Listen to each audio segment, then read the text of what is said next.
తనకు ప్రెగ్నెన్సీ అని రిపోర్ట్స్ రావడంతో ఏం చేయాలో తెలియని పరిస్థితిలో సమీరా టెన్షన్ పడుతూ ఉంటుంది.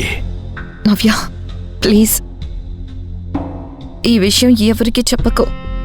సంజయ్ మనిద్దరికి ఫ్రెండ్. నువ్వు వచ్చావు కదా, నిన్నే మా పెళ్ళయింది. ఈరోజు ప్రెగ్నెన్సీ అంటే ప్లీజ్.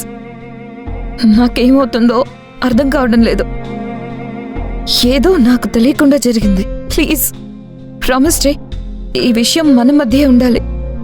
సమీరా, టెన్షన్ పడకు. ఈ విషయం ఎవరికి చెప్పను. కానీ నిజాన్ని నువ్వు ఎక్కువ కాలం దాయలేవు. Take care. ముందిదంతా ఎలా జరిగిందో తెలుసుకో. ఏమోనే, అసలు నాకంతా ఒక మాయలాగా ఉంది. అనుకోకుండా సంజయ్ ఏదో అర్జెంట్ పనంటూ యుఎస్కి వెళ్ళాడు. వెంటనే పాకెట్ FM డౌన్లోడ్ చేసుకోండి. వినండి super hit audio series Rangeela.